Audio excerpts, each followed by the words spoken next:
Good morning students. आज physics second में हम लोग जो चैप्टर पढ़ रहे थे इलेक्ट्रोस्टैटिक, आज उसमें बहुत ही इंटरेस्टिंग टॉपिक आज डिस्कस करेंगे हम लोग, जिसका नाम है संधारित्र। यानी आज हम लोग पढ़ेंगे कैपेसिटर के बारे में, ठीक। और सिर्फ कैपेसिटर का इंट्रोडक्शन आज देखेंगे और इसको थोड़ा सा फील करेंगे। देखिए, पढ़ने को बहुत सारी चीज़ों को हम लोग पढ़ लेते हैं, लेकिन वो चीज़ें हमें समझ में नहीं आती। एक डेफिनेशन के तौर पे ही चीज़ें हमें सिर्फ याद रह जाती हैं। लेकिन आप इस टॉपिक को थोड़ा ढंग से पढ़िएगा, और बल्कि इसी टॉपिक को क्यों, सभी टॉपिक को आप थोड़ा सा ऐसा पढ़िए कि आपके डेली रूटीन लाइफ में भी या उसका एप्लीकेशन आपको समझ में आए, आप उसे यूज कर सकें, है ना।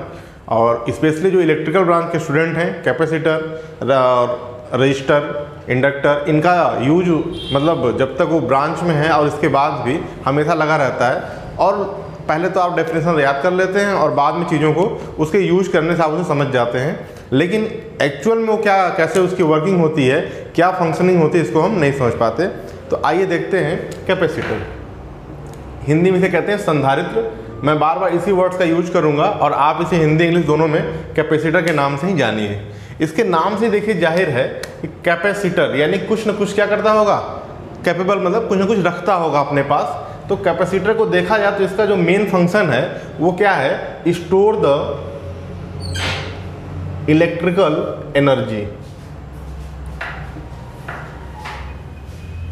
ठीक। ये क्या करता है, वैद्युत ऊर्जा को स्टोर करता है, यानी कि संचित करता है, ठीक। और वैद्युत ऊर्जा को किस फॉर्म में संचित किया जा सकता है, तो वैद्युत ऊर्जा का सिंपल सा मतलब यही है क्या, चार्ज, है ना।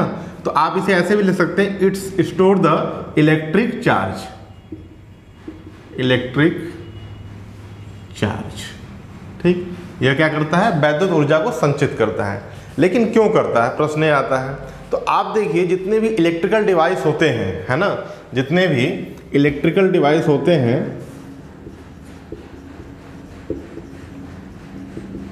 उनको स्टार्ट करने के लिए उनको, जैसे जब भी कोई इलेक्ट्रिकल डिवाइस है, कोई भी हो, चाहे फैन हो, आपने फैन देखा होगा, मोटर होगा, सबमर्सिबल हो गया, ठीक, या स्मॉल फैन होंगे, कुछ भी, इनको जब आप स्टार्ट करते हैं तो आप देखेंगे स्टार्ट करते समय इनको ह्यूज अमाउंट ऑफ करंट की आवश्यकता होती है, huge amount of current, electric current, है ना। यानी कि जब आप इसको लिख सकते हैं, सम इलेक्ट्रिक डिवाइस टू स्टार्ट, या some electric device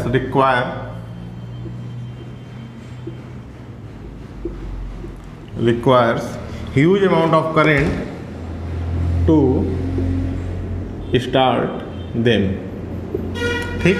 और huge amount of current लगभग आप मान लीजिए इसको 25 एम्पियर टू 50 एम्पियर, ठीक। अभी इसको समझेंगे क्या चीज़ें हैं। तो जैसे मैंने ये कहा कि कुछ इलेक्ट्रिक डिवाइस ऐसे हैं जिनको स्टार्ट करने के लिए ज़्यादा मात्रा में वैद्युत धारा की यानी इलेक्ट्रिक करंट की आवश्यकता होती है, जबकि जब वो चलने लगते हैं यानी एक बार स्टार्ट हो जाते हैं तो रनिंग के लिए उतनी ज़्यादा करंट की आवश्यकता नहीं होती। एग्जाम्पल के लिए आप समझेंगे, जैसे मान लीजिए कि आपका फ़ैन है, घर में जो लगा हुआ सीलिंग फ़ैन हो, चाहे कोई फ़ैन हो, है ना, तो उसमें अगर आप देखिए तो उसको स्टार्ट करने के लिए जब आप उसे स्टार्ट करते हैं तो लगभग 25 एम्पियर करंट की आवश्यकता पड़ती है। लेकिन फैन आपका रन कितने में करता है, 5 एम्पियर करंट पर, ठीक। या लगभग अब तो सबके घरों में सबमर्सिबल होगा। सबमर्सिबल का स्टार्टर अगर आप देखिए, जब आप स्टार्ट करने जाते हैं उसको, तो स्टार्ट करते हैं तो उसमें जो अमीटर लगा होता है, अमीटर को आप कैसे पहचानेंगे, इस तरीके से अमीटर होगा, उसमें फाइनली ए लिखा होगा और इस तरह से नीडल होगी, सुई होगी, 0, 5, 10, 15, 20, 25 इस तरीके से उस पर बना होगा। तो जैसे आप उसको स्टार्ट करते हैं सबमर्सिबल को, तो उस समय एम्पियर आपका 25 या 30 टू 50 तक चला जाता है, ठीक। लेकिन स्टार्ट में जब वो चलने लगता है तो 10 एम्पियर पे नॉर्मली सबमर्सिबल आपका रन करने लगता है। कहने का मतलब ये, कोई भी चीज़ जैसे जब वो क्या है कि स्टैटिक यानी कि स्थिर अवस्था में है, तो उसको मूव कराने के लिए आपको स्टैटिक फ्रिक्शन के अपोजिट डायरेक्शन में ज़्यादा फोर्स इंपोज करना पड़ता है। लेकिन जब वो मूव करने लगता है तो उसे चलाने के लिए उतने ज़्यादा फोर्स की आवश्यकता नहीं पड़ती। आप ऐसे समझ सकते हैं कि रुकी हुई चीज़ को स्टार्ट करने के लिए, चलाने के लिए ज़्यादा ऊर्जा लगानी पड़ती है, जबकि जो चीज़ रनिंग में होती है उसके लिए उतनी एनर्जी की रिक्वायरमेंट नहीं होती, ठीक। तो कैपेसिटर का यही काम ही है कि ये क्या करता है कि some electrical device requires huge amount of current to start them. ठीक, तो अब आप बताइए, जैसे मान लीजिए कि फैन है जो 5 एम्पियर चलता है और हमारे घरों में जो सप्लाई है इलेक्ट्रिक करंट की वो नियर अबाउट 10 एम्पियर के आसपास की होती है। जो हमारे घरों में सप्लाई आती है इलेक्ट्रिक करंट की वह 10 एम्पियर के आसपास का आता है। मैं आपको समझाने के लिए बता रहा हूँ, समझिएगा ध्यान से इसको। ठीक, तो फिर ये इतने अमाउंट का करंट अचानक से आपको कहाँ से मिलेगा, ये कौन देगा? या पंखा को चलाना है तो उसको अगर 25 एम्पियर का करंट चाहिए तो कैसे पंखा चलेगा, फिर तो नहीं चल पाएगा। तो इसीलिए इन सभी इलेक्ट्रिक डिवाइसों में हम कैपेसिटर का यूज करते हैं। कैपेसिटर क्या करता है? स्टोर द इलेक्ट्रिकल एनर्जी, जो भी आप उसे करंट देंगे उसे क्या करेगा, स्टोर करेगा और सप्लाई एट वंस, और तुरंत क्या करेगा, सप्लाई कर देगा। ठीक, तो जिससे जो आवश्यकता इतने की होगी, जैसे आ रहा है पहले आपने इसको स्टार्ट कर दिया तो 10-10 एम्पियर का ही करंट यानी इलेक्ट्रिक एनर्जी आ रहा होगा, इसको क्या करेगा, स्टोर कर लेगा और जितनी रिक्वायरमेंट होगी उतनी एट वंस सप्लाई कर देगा, जिससे वो जो भी डिवाइस होगा क्या होगा, आपका स्टार्ट हो जाएगा, चाहे वो फैन हो, समर्सिबल हो, कोई भी मोटर हो। ठीक, बात आपको समझ में आई होगी। आप इसको ऐसे ही फील कर सकते हैं, जैसे अगर आपको मीटर नहीं ध्यान हो, जैसे कोई भी मोटर वगैरह जब आप स्टार्ट करते हैं आप देखेंगे कि अचानक से आपके घर का वोल्टेज काफ़ी डाउन हो जाता है, फिर तुरंत मेंटेन हो जाता है ना, जब वो रनिंग स्टेज में आ जाता है। तो वो भी इसी रीजन से है, इसी कारण से ऐसी घटना घटित होती है। तो अब आपको कुछ समझ में आ रहा होगा, संधारित्र क्या करता है, पहले इस आवेश को स्टोर करता है और उसके बाद जैसे रिक्वायरमेंट होती तुरंत सप्लाई उसको करता है। तो ये इसी प्रकार की युक्ति है ना। और फैन वगैरह में लगा होता है अलग से, जैसे फैन में आप एक उसको आप बोलते हैं कंडेंसर। कंडेंसर एक्चुअल में क्या है, कैपेसिटर ही है ना, उसका नाम कंडेंसर है, कंडेंसर बोला जाता है, लेकिन वो एक्चुअल में क्या है, कैपेसिटर ही है। उस पर आप देखेंगे एम्पियर वगैरह सब कुछ लिखा होता है, 25 एम्पियर टू 30 एम्पियर है ना, 50 एम्पियर भी लिखा होता है, तो वही है रनिंग। तो इसको एक बार आप नोट कर लेंगे। बाकी परिभाषा जो है यहाँ पे लिखी हुई है कि संधारित्र एक ऐसी युक्ति है जिसका प्रयोग वैद्युत आवेशों को संचित करने के लिए किया जाता है। ठीक, तो आई थिंक कैपेसिटर आपको समझ में आ गया होगा। और भी एग्जाम्पल आप जैसे देखिए, जो फोटो कैमरा होते हैं जिसमें फ्लैश लाइट जो चमकता है आपका, तो आप देखिए कि जो फ्लैश लाइट मतलब अचानक से इतने ज़्यादा अमाउंट में लाइट को जनरेट करने के लिए, जबकि उसमें बैटरी अगर आप देखें, अब तो मोबाइल में भी आने लगा, मोबाइल की बैटरी आप देखिए या फिर जो कैमरे की बैटरी होती है उसमें पेंसिल बैटरी लगी होती थी। अब उस बैटरी का अगर आप एम्पियर चेक करें तो लगभग 1.5 या 2 एम्पियर की वो बैटरी होती है ना। अब इस लेवल की बैटरी से इतना सारा लाइट जनरेट नहीं हो पाएगा जब तक कि उसमें क्या है, कोई ना कोई कैपेसिटर न लगा हो। जब उसमें कोई ना कोई कैपेसिटर आप लगा देते हैं तब जा करके वो 10 एम्पियर के आसपास का करंट जनरेट करता है और अचानक से फ्लैश क्या है, चमकता है। ठीक, तो ये उससे क्या हो गया, एग्जाम्पल हो गए। यहाँ पे लिखा भी देखिए कैपेसिटर क्या है, stores electrical energy and supply at once, है ना। अच्छा, एक चीज़ और देखिएगा, इलेक्ट्रिकल एनर्जी और इलेक्ट्रिक चार्ज में आप कंफ्यूज मत होइएगा। इलेक्ट्रिकल एनर्जी जो इलेक्ट्रिकल चार्ज के रूप में क्या होती है, कंजर्व होती है, संचित होती है कहीं पर भी। ठीक, तो ये हो गया। अब इसके बाद कैपेसिटर के बाद आता है क्या, कैपेसिटेंस। एक वर्ड्स आता है कैपेसिटेंस। जैसे आपने पढ़ा होगा क्लास 10th में, है ना, इलेक्ट्रिक वाले चैप्टर में रजिस्टर और रेजिस्टेंस, है ना।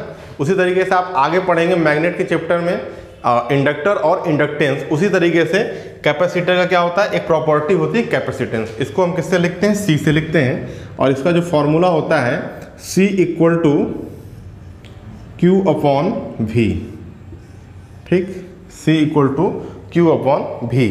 और कैपेसिटेंस है क्या, तो ये एक प्रॉपर्टी है किस चीज़ की, तो कैपेसिटेंस इज एबिलिटी, या आप इसे कैपेसिटी भी कह सकते हैं, एबिलिटी और capacity of a capacitor to hold माने रखना, to hold electrical energy, to hold electrical energy. ठीक, कैपेसिटेंस क्या है, एबिलिटी और capacity of a capacitor to hold electrical energy. मतलब कोई भी कैपेसिटर कितने मात्रा में, किस अमाउंट में अपने अंदर इलेक्ट्रिकल एनर्जी को स्टोर कर पाता है या इलेक्ट्रिक चार्ज को स्टोर कर पाता है, यही प्रॉपर्टी उसकी क्या कहलाती है, कैपेसिटेंस कहलाती है। इसको C से रिप्रेजेंट करते हैं और फॉर्मूला होता है C = Q/V। ठीक, अच्छा, यहाँ पर देखिए कंफ्यूजन आपको हो सकता है, हालांकि रटने को तो फॉर्मूला आप याद कर सकते हैं, C = Q/V हो गया। लेकिन अगर आप समझिए ढंग से, तो जैसे यहाँ पर कहा गया कि संधारित्र क्या है, एक युक्ति यानी कि एक डिवाइस है जिसका प्रयोग वैद्युत आवेश को संचित करने के लिए किया जाता है। तो जब आप संचित करते हैं वैद्युत आवेश को, तो उसमें V का काम कहाँ से आ गया, यानी इस हिसाब से इसका जो होना चाहिए था, तो C = क्या होना चाहिए, Q। जितना Q आप संचित करेंगे आवेश इसमें, उतना इसका क्या होगा, कैपेसिटेंस होगा। लेकिन फॉर्मूले में V कैसे आया, इसको भी आप क्या करेंगे, थोड़ा सा आइए समझ लेते हैं यहाँ पर। ठीक, और इसका आवेश +Q है। अब इसमें क्या करना है, आपको आवेश संचित करना है। तो कोई एक स्मॉल क्वांटिटी का आवेश यानी कि dQ आप मान लीजिए ले आएंगे, और आवेश हमको कहाँ से मिलता है, इतना लेक्चर आप लोग ले चुके हैं तो इतना आइडिया आपको हो गया होगा। कोई भी आवेश हम कहाँ से लाते हैं, इनफाइनाइट से। ठीक, जब इस इनफाइनाइट से इस आवेश को यहाँ पर लेकर आएंगे, तो यह आवेश क्या करेगा, इसको अपनी प्रॉपर्टी का रिपेल करेगा, प्रतिकर्षित करेगा, दूर हटाएगा। तो ये आवेश कहेगा भाई हम चलने को तो तैयार हैं, लेकिन हमारे ऊपर क्या करिए, कुछ काम करिए, आप कुछ ना कुछ वर्क डन करिए, है ना। तो जब इस आवेश को आप इसके पास लेकर के आएंगे, तो मान लीजिए dQ आवेश को लाने में आपको dW कार्य करना पड़ रहा हो, और यह dW कार्य जब आप इस पर करेंगे, तो अगर आपको पोटेंशियल डिफरेंस की परिभाषा याद हो, एकांक आवेश को अनंत से किसी एक निश्चित बिंदु तक लाने में किया गया कार्य क्या कहलाता है, आपका पोटेंशियल डिफरेंस कहलाता है। यानी कि यदि इसका पोटेंशियल Q का V हो, और इनफाइनाइट पे आप पोटेंशियल जानते हैं 0 ही होगा, तो V - 0 = dW/Q, ये आपका फॉर्मूला आएगा। यानी V = क्या आएगा, dW/Q। ठीक, यानी कि आप यहाँ से देख सकते हैं dQ आवेश को आप लेकर आ रहे हैं, यानी अगर यहाँ पर आप देखें तो dW = क्या हो जाएगा, V × dQ। इसका मतलब ये है कि जितना पोटेंशियल क्या होगा, ज़्यादा होगा, उतना ही वर्क डन आपको ज़्यादा करना पड़ेगा। यानी कि जितना पोटेंशियल इसका ज़्यादा होगा, उतने ही इस आवेश को इसमें लाने में क्या होगी, दिक्कत होगी। यानी अगर यहाँ समझिए कि जितना पोटेंशियल ज़्यादा होगा, उतने ही आवेश को स्टोर करने में दिक्कत होगी, यानी उतनी ही डिवाइस की जो कैपेसिटी होगी वो क्या होगी, कम होगी। इसलिए फॉर्मूले में भी आता है। हालांकि ये वेल डिफाइन है और प्रैक्टिकली इसको प्रूव भी किया जा चुका है। तो ऐसा नहीं कि मतलब आप ये सब जानिए तभी आप इसको, लेकिन ये आपको समझ में आना चाहिए, क्योंकि आगे भी मैंने आपको पहले ही मेंशन कर दिया कि इलेक्ट्रिकल ब्रांच के बच्चों को ये सारी चीज़ें फील होनी चाहिए, उनको ये समझ में आना चाहिए कि कैसे हो रहा है। ठीक, तो इस तरीके से, क्योंकि कैपेसिटर आपको आगे भी पढ़ना है, बहुत ही इंपॉर्टेंट टॉपिक है। ठीक, तो फॉर्मूले में आपको आता है C = Q/V, है ना। एक चीज़ और देखिएगा यहाँ पर। अच्छा, आइए इसकी यूनिट की बात कर लेते हैं। तो ये तो डेफिनेशन तो आप लिख लिए हैं, बाकी नोट्स में भी आपको डेफिनेशन सारी मिल जाएंगी प्रॉपर्ली लिखी हुई। बाइलिंगुअल होगा, ऐसा नहीं, देखिए मैं बोल भी रहा हूँ हिंदी में, इंग्लिश दोनों में, और नोट्स में भी आपको दोनों लैंग्वेज में लिखा होगा। बाकी बुक्स में भी, बुक्स भी आप लोगों के पास होगा, तो वहाँ से भी आप इसको रेफर कर सकते हैं। ठीक, तो बहुत कुछ परिभाषा हो जाता है, यहाँ लिखने की ज़रूरत नहीं है, समझिएगा चीज़ों को। आइए आगे चलते हैं, इसकी यूनिट की बात कर लेते हैं। ठीक, तो ये आपका हो गया कैपेसिटेंस = चार्ज अपन पोटेंशियल डिफरेंस। ठीक, चार्ज की यूनिट हम जानते हैं क्या होता है हमारा, तो Q को हम, इसकी यूनिट क्या होती है, कूलाम, और पोटेंशियल डिफरेंस की यूनिट क्या होती है, वोल्ट। तो कैपेसिटेंस यानी कि संधारित्र की धारिता इसे बोलते हैं हिंदी में। कैपेसिटर मीन्स संधारित होता है, और कैपेसिटेंस क्या होता है, संधारित्र की धारिता, कितना आवेश वो धारण कर सकता है। ठीक, अब देखिए इस तरीके से जब आप पढ़ेंगे ना, तो आपको डेफिनेशंस को रटने की जरूरत नहीं पड़ेगी, आपको अपने आप चीज़ें क्या है समझ में आने लगेगी। ठीक, तो कूलाम पर वोल्ट, है ना। ठीक, कूलाम क्या है, आवेश की यूनिट है, और वोल्ट क्या है, पोटेंशियल डिफरेंस की यूनिट है, और इसको हम लोग लिखते हैं फैराड से। ठीक, फैराड एक फिजिकल यूनिट है, तो फैराड से हम इसको रिप्रेजेंट करते हैं। बुक्स में जब भी आप न्यूमेरिकल सॉल्व करेंगे, तो चूंकि फैराड क्या है, एक बहुत बड़ी यूनिट होती है, आपको अक्सर माइक्रोफैराड या नैनोफैराड या मिलीफैराड मिलेगा। ठीक, माइक्रो को म्यू से हम लिखते हैं, ग्रीक लेटर है ना, रिप्रेजेंट करने के लिए। तो 1 माइक्रोफैराड = 10⁻⁻6 फैराड होता है, 1 नैनोफैराड = 10⁻⁹ फैराड होता है, और 1 मिलीफैराड = आपका 10⁻³ फैराड होता है। ये यूनिट आपको आना चाहिए, तभी आप न्यूमेरिकल सॉल्व कर पाएंगे, है ना। जनरली आपको माइक्रो, नैनो और मिलीफैराड ही क्वेश्चन में मिलते हैं। ठीक, क्योंकि फैराड क्या है, बहुत बड़ी राशि है। आइए बात कर लेते हैं कैपेसिटेंस की। कैपेसिटर की जो कैपेसिटेंस होती है वो किस चीज़ों पर डिपेंड करती है। तो अब देखिए जैसे फॉर्मूला में आपको लग रहा होगा कि जो कैपेसिटर की कैपेसिटेंस वो Q और V पर डिपेंड करती होगी, है ना। अगर ऐसा आपको लग रहा है तो बहुत ही गलत लग रहा है, ठीक। जैसे अगर अच्छा चलिए आपने पढ़ा होगा R इक्वल टू V/I, तो क्या यहाँ पर R क्या है, रजिस्टर का रेजिस्टेंस है, और इक्वल टू क्या है, V/I है। तो क्या R V और I पर डिपेंड करता है?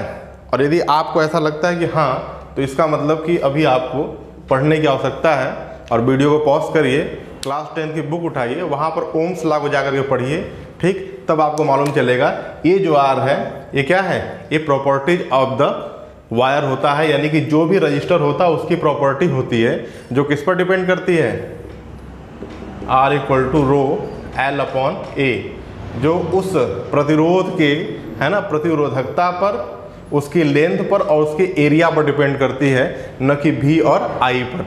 कि मतलब वह जो रजिस्टर है वह किससे बना हुआ है, उस मेटल की प्रॉपर्टी पर डिपेंड करता है, उसकी मोटाई पर डिपेंड करता है, उसकी लेंथ पर डिपेंड करता है, न कि वोल्टेज पर और करंट पर, है ना। यहाँ पर क्या है, जितना आप वोल्टेज बढ़ाएंगे उतना ही आपका करंट क्या होगा, बढ़ेगा। R क्या होता है, कांस्टेंट होता है, ठीक। उसी तरीके से आप ये बात जानते रहिएगा कि कैपेसिटर का भी कैपेसिटेंस न तो चार्ज पर डिपेंड करता है, न तो पोटेंशियल डिफरेंस पर। क्यों? क्योंकि जितना आप अमाउंट आप चार्ज बढ़ाएंगे उतना ही आपका पोटेंशियल डिफरेंस भी क्या होगा, बढ़ता जाएगा। यानी कैपेसिटर का कैपेसिटेंस हमेशा क्या होगा, कांस्टेंट होता है, ठीक। और इसीलिए प्री डिफाइन होता है। हाँ, ये डिपेंड किस पर करेगा, कैपेसिटर की शेप और साइज पर, है ना। हमें भी कई टाइप के कैपेसिटर पढ़ना भी है, प्लेट कैपेसिटर, सिलेंड्रिकल कैपेसिटर, है ना। तो कैपेसिटर जो होता है कैपेसिटेंस जो होता है कैपेसिटर का, वह चार्ज, या ऐसे आप लिख सकते हैं, ब्लैक से ही लिख देता हूं मैं, या ब्लू से लिख लेते हैं, capacitance is independent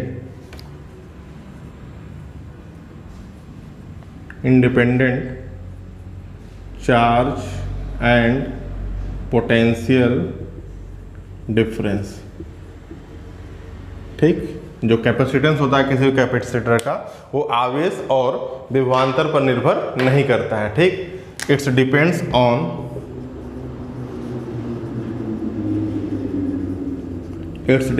on shape, size and medium, ठीक। जो मीडियम होगा, ठीक, या प्रॉपर्टी ऑफ मीडियम, माध्यम की जो प्रॉपर्टी होती है उस पर निर्भर करता है, प्रॉपर्टी ऑफ मीडियम। और हम देखेंगे किस तरीके से हम मीडियम को चेंज करके, है ना, डाइलेक्ट्रिक मीडियम, एयर मीडियम, ऐसे करके कैपेसिटेंस के कैपेसिटर को चेंज करेंगे, है ना। तो ये बात ध्यान रखिएगा कि कैपेसिटर का जो कैपेसिटेंस है वो शेप पर, साइज पर और प्रॉपर्टी ऑफ मीडियम पर डिपेंड करता है, न कि Q और V पर, है ना। तो एक बेसिक था। अगले लेक्चर में हम लोग फिर मिलेंगे और वहाँ पर चर्चा करेंगे किस चीज़ की, तो टाइप्स ऑफ कैपेसिटर के बारे में हम लोग बात करेंगे। एक चीज़ ध्यान सुनिएगा, आप लेक्चर को पूरा देखा करिए, क्योंकि आपका काम है इसमें पढ़ना, है ना। चीज़ें बंद हैं, हमेशा बंद नहीं रहेंगी, एग्जाम्स होंगे। और सबसे बड़ी बात यह है कि जैसे कई बार सुनने को मिलता है, बच्चे बोलते हैं कि अरे सर एग्जाम का होना नहीं है, प्रमोट हो जाएंगे, ऐसा हो जाएगा, वैसा हो जाएगा। प्रमोट आप एक सेमेस्टर में होंगे, पूरे डिप्लोमा में नहीं होंगे। और अगर पूरे डिप्लोमा में प्रमोट हो गए तो प्रमोशन के आधार पर आपको काम नहीं मिलेगा, ठीक। अगर आपके अंदर गुणवत्ता होगी, नॉलेज होगा, चीज़ों को आप अच्छे से जानते होंगे, तभी आपको काम मिलेगा और तभी आपको सक्सेस भी मिलेगी। इसलिए मन लगा कर पढ़िए। अगर कहीं कोई दिक्कत आती है, कुछ चीज़ें नहीं समझ में आती, आपको लगता है सर ऐसे होना चाहिए, ठीक है, आप पर्सनली कमेंट भी कर सकते हैं और चैनल पे भी कमेंट कर सकते हैं। यहाँ पर आपकी हर एक बात को जहाँ तक संभव होगा उसको इसमें शामिल करने का प्रयास किया जाएगा। Thank you.